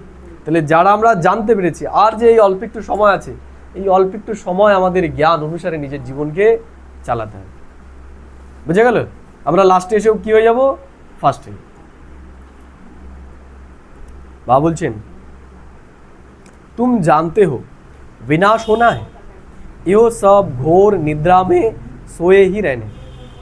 তাহলে এই দুনিয়ার মানুষ কি রয়েছে? বর্তমানে গভীর নিদ্রায় তারা ঘুমিয়ে রয়েছে। তারা বুঝতে পারছেন না আগুন লেগে গেছে, কিন্তু তাও মানুষ বুঝতে পারছে না যে কি হতে চলেছে। এই যে আমরা যে যুদ্ধ দেখছি, এই যুদ্ধ যদি আর 1 মাস চলে, আমরা লকডাউনের সময় যেমন দেখতে পেয়েছি সেই রকম হতে চলেছে। সব বাড়ি থেকেই কাজ করতে হবে, এত গাড়িও চলবে না একটা জায়গায় যুদ্ধের কারণে। তাহলে সারা বিশ্ব জুড়ে যখন যুদ্ধ লাগবে এই দুনিয়ার অবস্থা কি হবে? কিন্তু মানুষ তাও এটা রিয়েলাইজ করতে পারছে। আর যদি রিয়েলাইজও করে তারা কি করবে? তাদের কিচ্ছু করার নেই। কিন্তু আমাদের করার আছে। আমাদের কাছে যা কিছু আছে এখন সেগুলো আমরা সফল করে আমাদের জীবনকে আমরা শ্রেষ্ঠ বানাতে পারি। তাহলে দুনিয়ার মানুষের জন্য তো এটা চিন্তার বিষয়, কিন্তু আমাদের জন্য চিন্তার না আনন্দের? আমাদের জন্য আনন্দের। কারণ বিনাশের পরেই নতুন সৃষ্টির সৃজন হবে। আমাদের কাছে কমপ্লিট জ্ঞান আছে, কিন্তু দুনিয়ার মানুষের কাছে এই কমপ্লিট জ্ঞান নেই। বা বলছে ইहो प्रसिद्ध हो जाए तो सारे भारत में आवाज हो जाए। अभी तो तुम एक को समझाएंगे तो दूसरा कहेगा तुमको জাদু लग गया। এখন যদি কাউকে আমরা একজনকে বোঝাই বলবে এরা জাদু মন্ত্র করে দিয়েছে ব্রহ্মা কুমারী। ये झाड़ बहुत धीरे धीरे बढ़ना है। বলছে এই যে আমরা কল্পবৃক্ষ আলোচনা করতে গিয়ে বলেছিলাম না যে এইটা হচ্ছে মনুষ্য সৃষ্টিরূপী ঝাড়। যেমন একটা গাছ ধীরে ধীরে বড় হয়, তাহলে এই মনুষ্য সৃষ্টিটাও ধীরে ধীরে ধীরে ধীরে, তাই না, সত্যযুগ থেকে আস্তে আস্তে কোন দিকে যায়? কলিযুগ, বিনাশের দিকে যায়। এটাও ধীরে ধীরে বাড়ে, এতটাই ধীরে মানুষ বুঝতেই পারে না। तुम बड़े बड़े लोगों को समझाते हो परंतु वो कुछ भी समझते थोड़ी। আমরা অনেক লোককে বোঝাচ্ছি কিন্তু বাবা বলছেন কেউ এটা বুঝতে পারছে না। কারণ আমরা যারা শুনছি তারা তারা বুঝে গেছি, আমরা তারাও এটা রিয়েলাইজ করতে পারছি না। কারণ আমরা সারাদিন এটা বুদ্ধিতে নিয়ে চিন্তা করি। এটা আমাদের বুদ্ধিতে এখন চিন্তা করতে হবে যে আমরা কি পেতে চলেছি। तुम विश्व के मालिक बनते हो। কি বললো ঈশ্বর? কি হচ্ছে আমরা? আমরা বিশ্বের মালিক হতে চলেছি।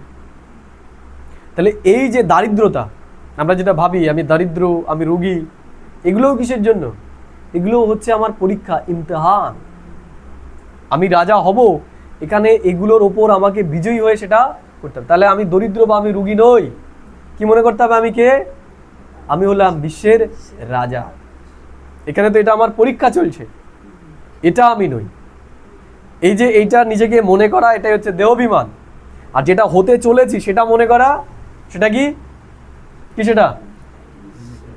সেটা হচ্ছে আত্ম অভিমান। সেটা হচ্ছে আত্ম অভিমান বা দেহি অভিমানী স্থিতি। বোঝা গেল? সেটা হচ্ছে আত্ম অভিমানী স্থিতি বা দেহি অভিমানী স্থিতি। ভক্তিমার্গে বলে না যে তোমরা নিজেকে জানো, সমস্ত সমস্যার সমাধান হচ্ছে নিজেকে জানা।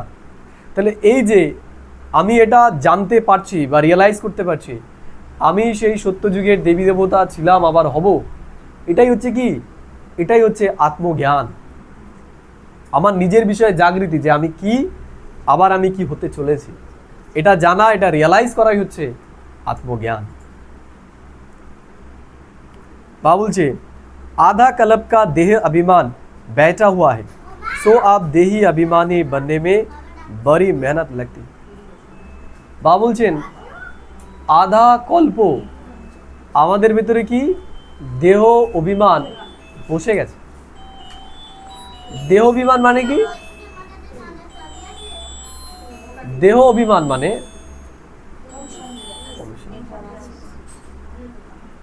দেহ অভিমান মানে দেহ অভিমান মানে এই যে বর্তমান সময়ে আমাদের সাথে যা কিছু হচ্ছে, আমরা যেই স্বরূপে রয়েছে, হয়তো কারো হাঁটুর ব্যথা, সে ভাবছে আমার হাঁটুর ব্যথা, এটাই আমি রুগী। এই যে সে ভাবলো যে আমি রুগী, এটা কি? এটা হচ্ছে দেহ অভিমানের স্থিতি। সে কি রুগী? সে রুগী না। রুগীকে তার শরীরটা হলো রোগগ্রস্ত, সে রোগগ্রস্ত নয়। তা বাবা বলছেন এই যে দেহের পার্ট, দেহের অভিনয়, এই ভানে জড়িয়ে পড়া, এটা আমাদের 2500 বছরের নেচার। তা ঈশ্বর এসে কি বলছেন? এগুলো তুমি নও, তুমি কি? তুমি হলে শ্রেষ্ঠ দেবতা। এটাই হচ্ছে পুরুষার্থ। এটা আমাদের নিজেকে নিজে এখন মনে করিয়ে দিতে হবে। বাবা বলছেন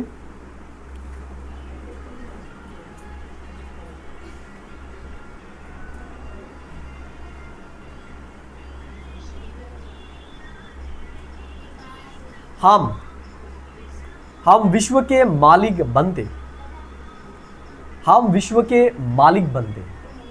তাহলে আমাদের নিজেকে কি মনে করিয়ে দিতে হবে? বারবার কি মনে করাতে হবে? আমি বিশ্বের মালিক। এটা আমি নই, যেটা আমি বর্তমানে নিজেকে দেখছি এটা আমার পরিচয় নয়।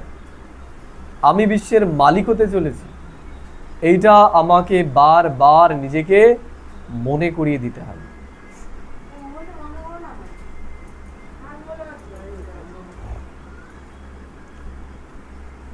বাবা বলছেন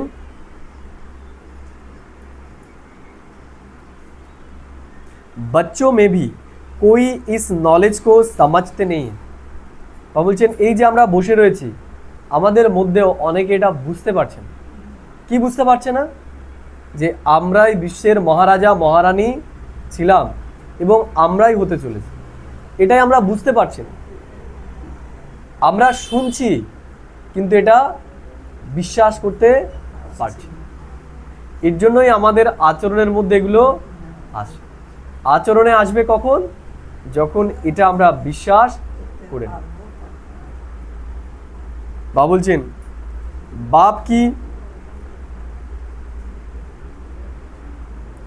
बाप की याद नहीं तो वो अवस्था नहीं। তাহলে আমাদের সেই অবস্থা তৈরি হচ্ছে না কেন? আমরা ভুলে যাচ্ছি কেন? কারণ আমরা ঈশ্বরকে ভুলে যাচ্ছি। যে ঈশ্বরকে, তিনি আমাদের কি দিতে এসেছেন, এইটা আমরা বারংবার ভুলে যাচ্ছি। তাহলে এইটাকে আমাদের বারংবার কি করতে হবে? এখন মনে করতে হবে যে ঈশ্বর কে এবং তিনি আমাদের কি দিতে এসেছেন। তাহলে তিনি আমাদের কি দিতে এসেছেন? তিনি আমাদের বিশ্বের বাদশাহী দিতে এসেছেন। তিনি আমাদের বিশ্বের মালিক এখন বানাতে এসেছেন। এটা আমাদের বারবার নিজেকে নিজে মনে করিয়ে দিতে হবে। बाबा बोलছেন अभी तो कोई 1-2% भी मुश्किल बाप को याद करते। কত পার্সেন্ট বললো? 1-2%। 1-2% মানে কি? 100-র মধ্যে 1 আর 2। আমরা যারা জানি তারা, তাহলে কতটা জানতে পেরেছি তাকে? আমরা এখনো তাকে বুঝতেই পারি। বুঝতে পারবো কখন? যখন আমরা নিজেকে নিজে এগুলো বোঝাবো। भल यहाँ बैठे हैं बाप के साथ वो लाभ नहीं रहता। বাবা বলছেন আমরা এখানে বসে আছি কিন্তু ঈশ্বরের প্রতি আমাদের যে প্রেম থাকা উচিত, হওয়া উচিত, সেটা আমাদের নেই। জিজ্ঞেস যদি আমরা করি, আছে? নেই। সেই প্রেম, সেই সম্মান তার প্রতি আমাদের আনতে হবে। इसमें लब चाहिए, तकदीर चाहिए। বাবা বলছে এখানে কি দরকার? ঈশ্বরের প্রতি আমাদের প্রেম দরকার এবং আমাদের ভাগ্যেও থাকতে হবে। ভাগ্যে যদি না থাকে তাহলে হবে। আর ভাগ্য তৈরি হয় কিসের আধারে? কর্মের আধারে। তাহলে আমাদের কর্মটাকে শ্রেষ্ঠ বানাতে হবে। কারণ বোঝাটা সম্পূর্ণ আমাদের নিজেদের উপর। ঈশ্বর আমাদের বলতে পারেন, শেখাতে পারেন, কিন্তু বোঝাতে তিনি পারেন না। বোঝাটা সম্পূর্ণ আমাদের উপরই নির্ভর করবে। বাবা বলছেন हम विश्व के मालिक बनते हैं, आधा कल्प का। बाबा बोलছেন अपने को आत्मा समझ मोस्ट बिलवेड बाप को याद करना मासी का घर नहीं है। নিজেকে আত্মা মনে করে ঈশ্বরকে স্মরণ করা, বাবা বলছে এটা মাসির ঘর নয়, মাসির বাড়ি নয়।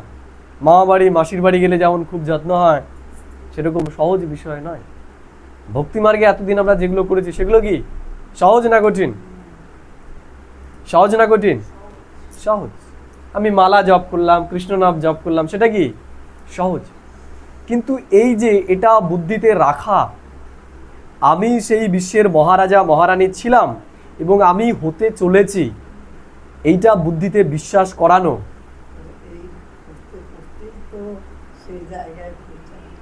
হ্যাঁ ওইটা করেই তো এর জন্য বাবা এখানে আমাদেরকে নিয়ে এসেছে, যে এতদিন ওইগুলো করেছি ওটার ফল এখন আমাদেরকে দিয়েছে।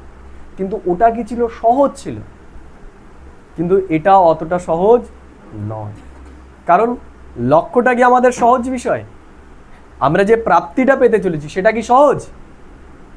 সেটা তো সহজ নয়। সেটা হচ্ছে শ্রেষ্ঠ দেবী দেবতা হওয়া। ওখানে তো ভক্তি মার্গে আমরা বলেছি যে কৃষ্ণের যদি দাসেরও দাস হয়ে আমরা ভক্তি করে, সেটাও অনেক শ্রেষ্ঠ। আর এখানে ঈশ্বর কি বলছে, যে তুমি শ্রীকৃষ্ণের তুল্য হতে চলেছো, তাহলে পুরুষার্থ একরকম হবে না। যেন ঈশ্বর এখন আমাদের সম্পূর্ণই বুদ্ধির খেলা শেখাচ্ছে। আমাদের পুরো পুরুষার্থটাই হচ্ছে বুদ্ধির, আমাদের বুদ্ধিতে এটা বসা, যেগুলো ঈশ্বর বলছে।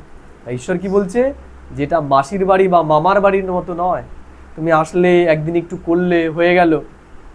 এটা প্রতিনিয়ত করার, এটা প্রতিনিয়ত আমাদেরকে পড়তে হবে, শিখতে হবে, অভ্যাস করতে হবে, তাহলে আমরা আমাদের জীবনকে ওই রকম বানাতে পারি। বাবা বলছেন, উনকে চেহারে মে ভি রৌনক আ যায়। বা বলছে যারা ঈশ্বরকে স্মরণ করবে তাদের মুখের মধ্যে একটা আলাদা উজ্জ্বলতা লাবণ্য থাকবে। कन्या शादी करती है, जेवर आदि पहनती है, तो चेहरे में एकदम खुशी आ जाती है, তাই না? বলছে যখন কনে সাজানো হয়, যখন গয়না দিয়ে তাকে সাজানো হয়, তার ভিতরে তো আলাদাই একটা সুন্দরতা চলে আসে না, সেটাই বলছে। कन्या शादी करती है तो चेहरा खुशनुमा हो जाता है, कोई की तो शादी के बाद भी शक्ल मुर्दे जैसे रहते। বলছে কারো কারো বিয়ের পরেও চেহারা কি থাকে, মরা মানুষের মতো। তাহলে আমাদের চেহারা কি মরা মানুষের মতো না জীবিত মানুষের মতো? মরা মানুষ মনে না মরে বেঁচে রয়েছি, তাই না? এখন যদি কাউকে জিজ্ঞেস করা হয় কেমন আছো, কি বলে? না মরে বেঁচে আছি। তাহলে বাঁচাটা কিরকম? না মরে বাঁচার মতো, মানে এই মরবে মরবে অবস্থা, তাই না? আছি কোনো রকম, এগুলোই তো শব্দ। তাহলে এগুলো সব কিসের মতো? এগুলো হচ্ছে ওই মৃত ব্যক্তির মতোই। তাহলে ঈশ্বর বলছে আমাদের সবসময় কি থাকতে হবে? খুশিতে থাকতে হবে, আনন্দে থাকতে হবে, উৎসাহের মধ্যে থাকতে হবে। ঠিক আছে, ঠিক আছে। मीठे मीठे सिखी लदे बच्चों प्रति मात पिता बाप दादा का याद प्यार और गुड। তাহলে ঈশ্বর কি বলছেন, তোমরা কে? ঈশ্বর বলছেন তোমরা হচ্ছে আমার মিষ্টি মিষ্টি অনেক দিনের হারিয়ে যাওয়া সন্তান। বোঝা গেল এই শব্দটার অর্থ কি? যে ঈশ্বর আমাদেরকে পেয়ে এখন খুবই আনন্দিত, কারণ আমরা তার হারিয়ে যাওয়া সন্তান। জন্ম জন্মান্তর আমরা তার থেকে আলাদা ছিল। তারপর বলছে রুহানি বাপ কি রুহানি বচ্চোं को নমস্তে। ঈশ্বর কি বলছেন, যে তোমরা আমার রুহানি সন্তান, আত্মিক সন্তান। তাহলে আমাদেরকে বাবা এখন কি জানাচ্ছে? কি জানাচ্ছে? ইয়াদ প্যার और নমস্তে। এর মানে তিনি আমাদেরকে ইয়াদ করেন, আমাদেরকে ভালোবাসেন, এবং তিনি আমাদের কি জানাচ্ছেন? নমস্কার জানাচ্ছেন। এতদিন আমরা কি করেছি? এতদিন আমরা ঈশ্বরকে নমস্কার জানিয়েছি, আর এখন কি করছে? ঈশ্বর আমাদেরকে নমস্কার জানাচ্ছে। কেন?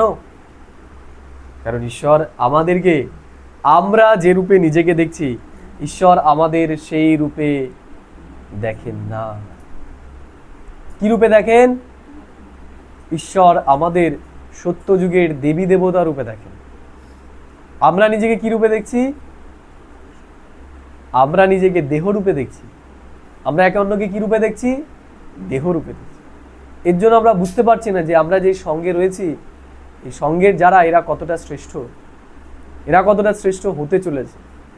কিন্তু ঈশ্বর হচ্ছেন ত্রিকালদর্শী, তিনি দেখতে পাচ্ছেন যে এখানে কোনো সাধারণ আত্মারা বসে নেই। এর জন্য তিনি ভবিষ্যতের শ্রেষ্ঠ দেবাত্মাদের কি জানাচ্ছেন? ভালোবাসা জানাচ্ছেন এবং প্রণাম জানাচ্ছেন। তাহলে উত্তরে আমরা কি জানাবো? রুহানি বাপ কি রুহানি বচ্চোं को নমস্তে। আর আমরা কি বলবো?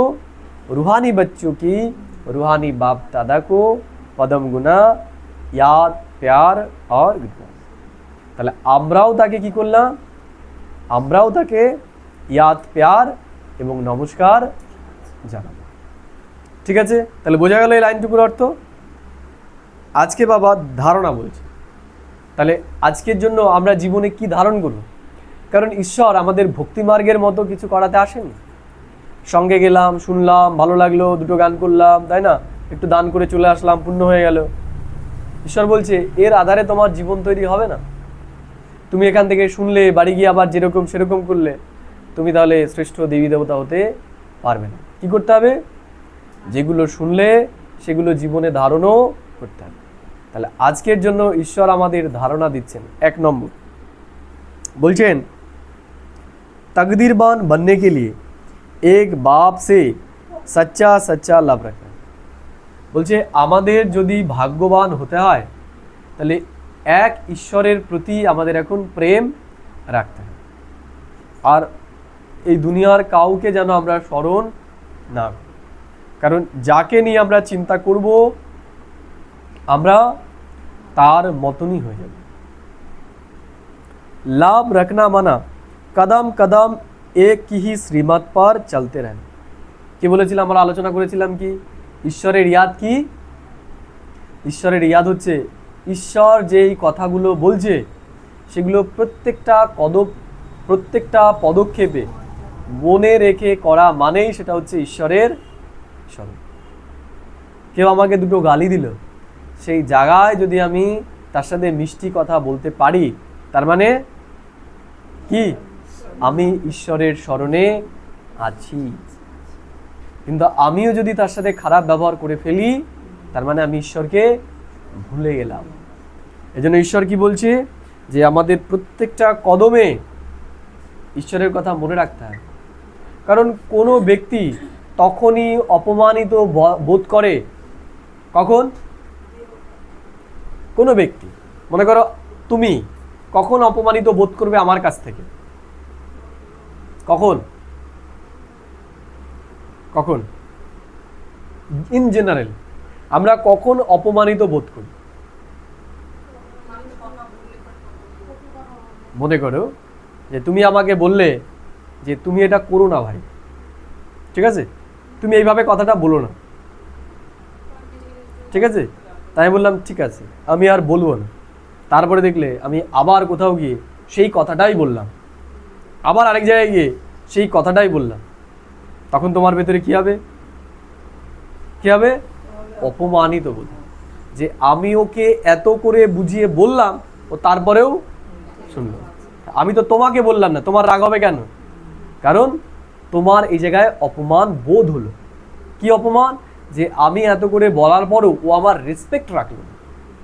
তাহলে কারো কথাকে মেনে চলা সেটাই হচ্ছে তাকে রেসপেক্ট জানানো। তাহলে ঈশ্বরের রেসপেক্ট রাখা কোনটা? ঈশ্বর যে কথাগুলো বলছে সেগুলোকে কর্মে আনা, সেটাই হচ্ছে তাকে রেসপেক্ট জানা। বাকি আমি তার নাম করছি কিন্তু তার কথা অনুসারে চলছি না, সেটা তাকে রেসপেক্ট করা নয়। দেখো আমাদের বাস্তবিক জীবনে কোনো সন্তান মা মা করছে, কিন্তু আমি যে শিক্ষাগুলো দিলাম যে কারোর সাথে মারামারি করবি না, কোনো খারাপ জিনিস খাবি না, খারাপ সঙ্গ করবি না, আমি মা মা করছি কিন্তু সেইগুলো যেগুলো বারণ করেছে সেগুলো আমি করছি, তাহলে মা কি বলবে? যে তোর মতো সন্তান আমি চাই। বলবে কি বলবে না? তাহলে ঈশ্বরও কি বলে? যখন আমরা ঈশ্বরের কথা অনুসারে না চলি তখন ঈশ্বর এটা রিয়েলাইজ করে যে আমাকে চিনতে পারে, এ আমাকে ইয়াদ রাখছে না, কারণ আমি যেগুলো বলছি সেগুলো করছেই না। বোঝা গেল? তাহলে কি বললো ঈশ্বর? বা বলছেন যে লাভ রাখনা মানা, ঈশ্বরের প্রতি আমার প্রেম আছে, তার মানে কি প্রত্যেকটা কদম, প্রত্যেকটা পদক্ষেপ তার শ্রীমত অনুসারে। 2 নম্বর বা বলছে রোজ পুণ্য কা কাম অবশ্যই করবে। কি কাজ করতে হবে এখন? আমাদের পুণ্য কাজ করতে হবে। তাহলে পুণ্য কি? পুণ্য হচ্ছে সবাইকে সুখ দেওয়া। সুখ দেওয়া হচ্ছে সব থেকে বড় পুণ্যের কাজ। তাহলে সুখ দিতে হবে। सबसे बड़ा पुण्य है सबको बाप का परिचय देना। এটা হচ্ছে সব থেকে বড় পুণ্য, ঈশ্বরের পরিচয় দেওয়া, বুঝে গেল? আর ঈশ্বরের পরিচয়ের নিমিত্ত হওয়া। বোঝা গেল কি বললাম? পরিচয় দেওয়া মানে এইরকম নয় আমাকেই বলতে হবে। বোঝা গেল কি বললাম? কারণ আমাদের সবার বোঝানোর ক্যাপাসিটি সমান নয়। আমরা কেউ গুছিয়ে বলতে পারি, আবার কেউ গুছিয়ে বলতে পারি। তাহলে আমাদের মূল লক্ষ্য হচ্ছে সবার কাছে ঈশ্বরের জ্ঞানটা পৌঁছে দেওয়া। তাহলে সেখানে আমরা বিভিন্নভাবে সহযোগী হতে পারি, তান, মান, ধন। কারণ যখন আমরা কারো সেবা করতে যাব, মনে করো দূরে কোথাও আমরা গেলাম সেবা করতে, তাহলে সেখানে কি কি দরকার? সেখানে অর্থও দরকার সেখানে যাওয়ার জন্য। তাহলে যখন আমি অর্থ দিয়ে সেবা করছি, তার মানে আমি কি হলাম? আমিও ঈশ্বরের জ্ঞান দেওয়ার সহযোগী হয়ে গেলাম। আমি যখন 4-5 জনকে বললাম আমাদের আশেপাশে যারা রয়েছে, এখানে আসো একটু ভালো কথা শোনো, তাই না? এই যে আমি জোগাড় করলাম, জড়ো করলাম সবাইকে, এটাও কি? এটাও হচ্ছে সেই কাজ। বোঝা গেল কি বললাম? যেমন আমরা একটা উদ্ভিদকে দেখতে পাই ফসল ফলানো, কিন্তু তার আগে কত সব কাজ রয়েছে, জমি চাষ দেওয়া, বীজ জোগাড় করা, সার দেওয়া, তাই না? তাহলে সব সম্মিলিত হয়ে কি হয়, তখন আমরা ফলটা পাই। তেমনি এই যে পুণ্যের কাজ, এটাও অনেকগুলো বিষয় রয়েছে। তাহলে আমাদের যার দ্বারা যেটা সম্ভব, আমাদের সেটা দিয়েই ঈশ্বরের কাজে সহযোগী এখন হতে হবে। বুঝা গেল? बाप को याद करना और सबको बाप की याद दिलाना। আমাদের এখন দুটোই কাজ। আমরা তো আর ওই পুরনো দুনিয়ায় থাকবো না। কোথায় যেতে চলেছি? আমরা নতুন দুনিয়ায় এখন যেতে চলেছি। এর জন্য এই সময় আমাদের মুখ্য কাজ হচ্ছে দুটো। কি? এক হচ্ছে নিজেকে তৈরি করা, আরেকটা হচ্ছে সবাইকে ঈশ্বরের পরিচয় দেওয়া। কেন? আমি নিজে তৈরি হব এটা বুঝতে পারলাম, কিন্তু আমি অন্যকে এই জ্ঞানটা দেব কেন? কেন? কি মনে হয়? কেন দেব? কেন? কেন? আমি নিজে তৈরি হব সেটা তো বুঝতে পারলাম, কিন্তু আমি কাউকে কেন এই জ্ঞানটা দেব? হ্যাঁ, প্রাপ্তি। একদম। দেখো,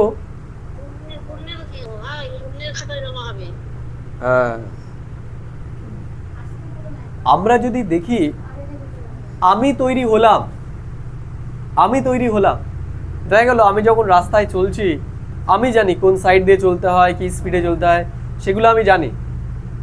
কিন্তু রাস্তায় তো আর আমি একা চলছি না, অনেকেই চলছে। তাহলে তারা যদি না জানে কিভাবে চলতে হয়, আমি আমার সাইড দিয়ে চলছি, তাহলে সামনে দিয়ে কেউ আসছে জোরে স্পিডে, কি করবে? ধাক্কা দেবে। তাহলে ক্ষতিকার হবে যে ধাক্কা দিল তার,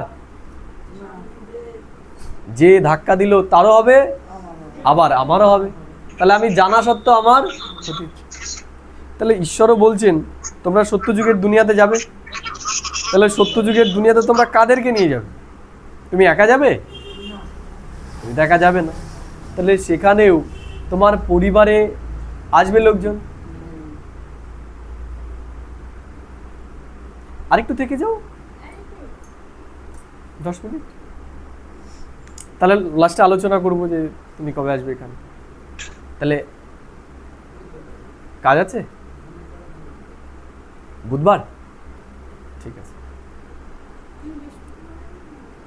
বুঝছি। তাহলে কি বললাম?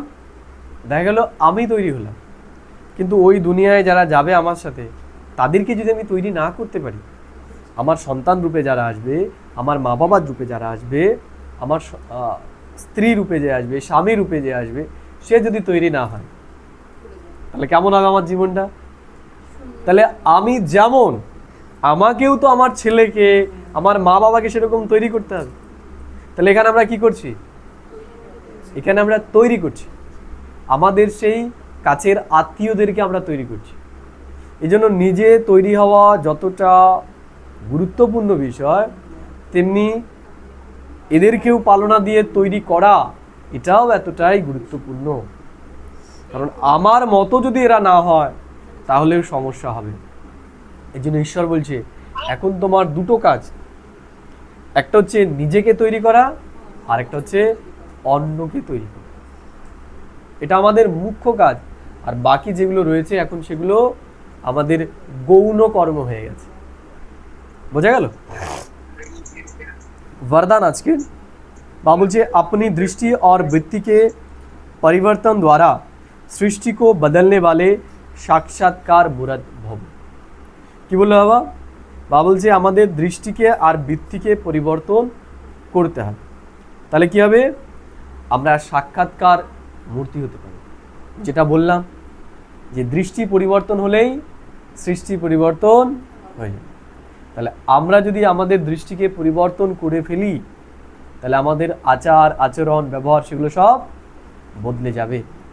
আমাদের মধ্যে মানুষ আর মানুষকে দেখবে না, কাদেরকে দেখবে? দেবাত্মাদেরকে দেখবে। যেমন এই শরীরেই আমরা যখন রাগ করছি, লোভ আমাদের ভেতরে চলে আসছে, তখন এই শরীর বদলে গিয়ে কি রূপ ধারণ করছে? রাবণ। তাহলে গুণ ধারণ করলেও কি হয়ে যাবে? আমরা দেবী দেবতা হয়ে, আমরা সাক্ষাৎকার মূর্তি হয়ে যাব।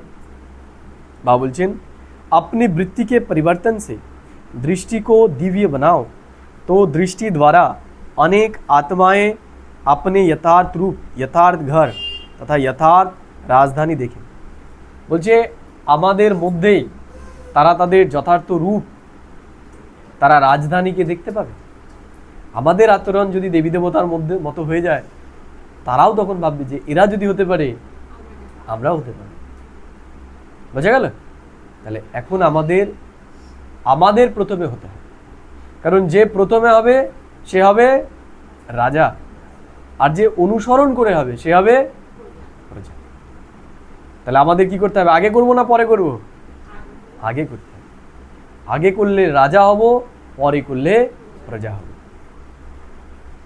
बाबा बोलছেন ऐसा यथार्थ साक्षात्कार कराने के लिए वृत्ति में जरा भी देह अभिमान की চঞ্চলতা না। বাবা বলছে এইরকম যদি আমাদের সাক্ষাৎকারের স্বরূপ হতে হয় তাহলে আমাদের যেন বিন্দু মাত্র দেহ অভিমান না থাকে। কেউ অনেক উল্টো পাল্টা বলছে, আমার মনে হলো আর সহ্য হচ্ছে না, এবার দুটো উত্তর দিতেই হবে। কি চলে আসলো? দেহ অভিমান চলে আসে। তাই আমাদের ভেতরে যেন দেহ অভিমান না আসে। আমাদের সমাধান স্বরূপ হতে হবে, সমস্যা স্বরূপ নয়। देखने वाले अनुभव करेंगे कि इहो नैन नहीं लेकिन इहो एक जादू की डिबिया है। আমাদের দৃষ্টি দেখে কেউ যেন এটা মনে না করে যে এটা চোখ শুধু। আমাদের চোখের দিকে তাকালেই তারা অনুভব করবে যে এটা কোনো জাদুর পাত্র। এর চোখের দিকে তাকালে পরেই আমাদের জীবনে সুখ শান্তি চলে আসে, দুঃখ দূর হয়ে যায়। এইরকম যেন সবাই রিয়েলাইজ করে। এখন যেমন চোখে তাকালে কি সুখ থাকলে পরে সেটুকুও চলে যাচ্ছে, তাই না? রাগের দৃষ্টিতে যদি আমরা তাকাই কারো দিকে, কি হবে? তার জীবনে যেটুকু সুখ রয়েছে ও আমার চোখের দিকে তাকাতেই কি হয়ে যাবে? তার সেটুকুও শুকিয়ে যাবে। তো বাবা বলছে এখন উল্টো হতে হবে। কেউ যদি দুঃখীও থাকে, আমাদের চোখের দিকে তাকিয়ে যেন তার জীবনে সুখ চলে আসে। ये नैन साक्षात्कार के साधन बन जाएंगे। আমাদের এই দৃষ্টি কি হয়ে যাবে? সাক্ষাৎকারের সাধন হয়ে যাবে। অন্যেরা देवी देवताদেরকে সাক্ষাৎকার করবে। স্লোগান বাবা বলছে सेवा के उमंग उत्साह के साथ बेहद की वैराग वृत्ति की सफलता का आधार है। বাবা বলছে সেবার উমঙ্গ উৎসাহ রাখতে হবে, তার সাথে সাথে আমাদের বৈরাগ্যও রাখতে হবে। বৈরাগ্য মানে কোনো কিছুর প্রতি যেন আমাদের অ্যাটাচমেন্ট না থাকে, আমি করছি এই ভাবটা যেন আমাদের না থাকে। আমার দ্বারা হলে হলো, না হলে হলো, তাতে যেন আমার কিছু যায় না আসে। ये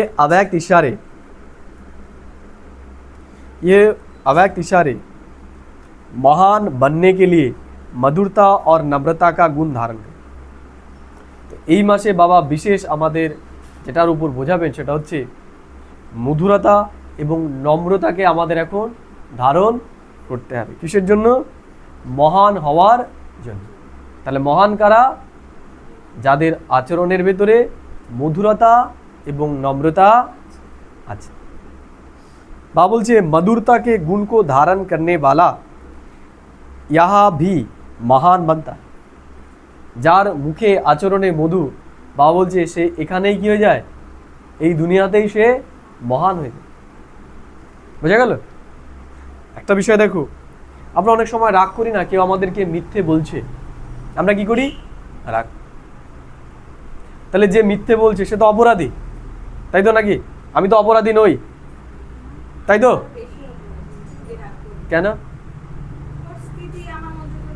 আমি সেটা বলি, বলছি কেউ আমাকে মিথ্যে কথা বলছে, তাহলে যে আমাকে মিথ্যে কথা বলছে সে তো অপরাধী, আমার তো কোনো দোষ নেই, তাই তো নাকি? আমি সব থেকে বড় অপরাধী। কেন? না, একদম ঠিক। যে আমার আচরণের ভেতরে সেই জিনিসটাই নেই যে আমার কাছে সে সত্যটা বলবে। সত্য বলতে কেউ পারে না। কখন কখন পারে না? যখন কারো ভেতরে ভয় থাকে যে এটা যদিও জানতে পারে অশান্তি করবে, এটা যদি জানতে পারে তাহলে ঝামেলা করবে। বোঝা গেল? তাহলে যদি আমরা মহান হতে চাই, আমি যদি চাই সবাই আমার কাছে এসে সত্যটাই বলবে, তার জন্য দুটো গুণ আমাদেরকে ধারণ করতে হবে, যেটা বলল কি, মধুরতা আর মহানতা। যে যাই করুক আমরা যেন কাউকে তার জায়গা থেকে বিচার, সে যেটা করছে সেটা কেন করছে, সে যেন সেইটা আমাদের কাছে স্বীকার করতে পারে, সেই জায়গাটা, সেই পরিস্থিতিটা আমাদের তৈরি করে দেয়। বুঝা গেল? তাহলে যে আমার কাছে মিথ্যে কথা বলছে তাহলে বুঝতে হবে যে এখানে সে একা দোষী নয়, এখানে আমিও দোষী, যে সেই পরিবেশটা, সেই সিচুয়েশনটা আমি তাকে তৈরি করে দিতে পারি। तो बाबा बोलছে मधुरता के गुण को धारण करने वाला यहाँ भी महान बनता है। তাহলে যার স্বভাব মধুর হবে তার কাছে ম্যাক্সিমাম মানুষ কি হবে, 95% লোকই তার কাছে এসে সত্যই বলবে। আর যার ভাষা কটু ভাষা হবে কি হবে, তার কাছে সবাই মিথ্যেই বলবে। কেন? কারণ জানে যে কে এ যদি এটা জানে এ অশান্তি করা শুরু করবে, এ আমার ক্ষতি করে দেবে। और वहाँ भी मर्तबा पाता है। বলছে এখানে যে মধুর ভাষী হবে সেই ওখানে গিয়ে রাজা হতে পারে। তুমি এখানে কি দায়িত্বে রয়েছো, কি করছো সেটা বড় বিষয় নয়, তোমার আচরণ তুমি কতটা শ্রেষ্ঠ বানাতে পেরেছো সেটাই ওখানে তোমার প্রাপ্তির আধার হবে। मधुरता वालों को कभी महान रूप से देखते हैं। তাহলে যার ভেতরে মধুরতা আছে তাকে সবাই মহান রূপে দেখে। तो इहो मधुरता का विशेष गुण हर बच्चों में होना चाहिए। क्या उचित? আমাদের প্রত্যেকের ভেতরেই এখন মধুরতা হওয়া উচিত। বুঝা গেল? আমাদের আচরণের ভেতরে যেন কটুতা না থাকে।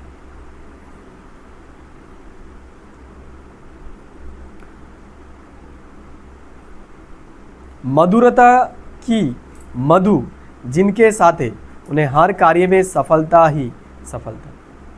বাবা বলছেন যার আচরণের ভেতরে মধুরতা থাকবে তার জীবনে সফলতাই সফলতা।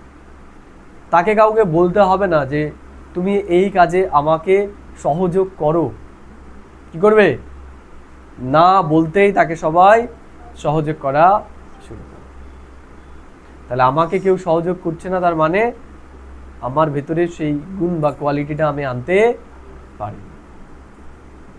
उनके जीवन में सफल असफलता मिट जाएगी। যারা তাদের আচরণকে মধুর বানাবে তাদের জীবন থেকে অসফলতা এই জিনিসটাই দূর হবে। সে যা কিছুই করবে সেটাতেই সে সফল হবে। ঠিক আছে, ওম শান্তি। তাহলে এখন বাবা আমাদেরকে যেগুলো শোনালো আমরা সেগুলোর উপর একটু চিন্তন মন্থন। ওম শান্তি। নিজেকে স্থিত করব আমাদের স্বস্থিতির আসন। অনুভব করি আমি আত্মা, আমার এই দেহ থেকে সম্পূর্ণ আলাদা। অনুভব করি এই দেহই আমার সম্পূর্ণ পরিচয় নয়। ঈশ্বর আমাকে সৃষ্টির জ্ঞান দিয়েছেন, আমি এখন জানতে পেরেছি যে আমি শ্রেষ্ঠ দেবাত্মা ছিলাম, আবার আমি আমার কর্মের কারণে এখন সাধারণ আত্মা হয়ে গেছি। এখন পুনরায় আমাকে আমার কর্মকে শ্রেষ্ঠ বানিয়ে পুনরায় শ্রেষ্ঠ দেব আত্মা হতে হবে। বাবা আজকে বলেছেন যে কখন এই দুনিয়ার মানুষের সামনে ঈশ্বর প্রত্যক্ষ হবে। বাবা বললেন, যখন আমরা বাবার বাচ্চারা ঈশ্বরকে সঠিক রূপে জেনে যাব এবং তার স্থিতিতে থাকব, তখনই আমাদের আচরণের মধ্যে অভূতপূর্ব পরিবর্তন আসবে। এবং আমাদের মধ্যে যখন পরিবর্তন আসবে, তখন ঈশ্বর এই দুনিয়ার মানুষের সামনে প্রত্যক্ষ হবে। বাবা আজকে বলেছেন, আমাদের যদি ভাগ্যবান হতে হয় তাহলে এক বাবার সাথে আমাদের সত্যকারের প্রেম রাখতে হবে। বাবা বলেছেন, আমাদের সম্পূর্ণরূপে এখন শ্রীমতের আধারে চলতে হবে। আমরা যেন নিজের মনমত না চালাই। আমাদের রোজ পুণ্য কর্ম করতে হবে, কারণ পুণ্য কর্মই আমাদের শ্রেষ্ঠ ভাগ্যের আধার।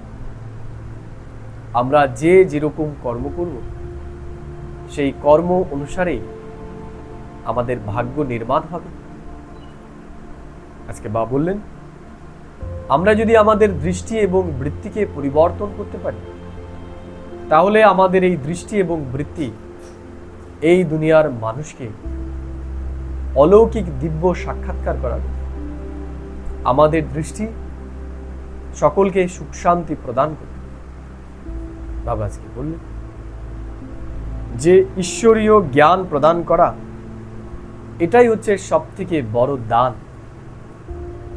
বাবা আজকে আরো বললেন যে আমাদের আচরণকে এখন মধুর বানাতে হবে। আমাদের স্বভাব সংস্কারকে মধুর এবং শ্রেষ্ঠ বানাতে হবে। আজ আমরা সারাদিন এই কথাগুলোকেই মনে রাখব এবং ঈশ্বর যে আমাদেরকে স্বর্গরাজ্যের মালিক বানাতে এসেছে, এটাই বারংবার আমি স্মরণ করি। ওম শান্তি, ওম শান্তি, ওম শান্তি।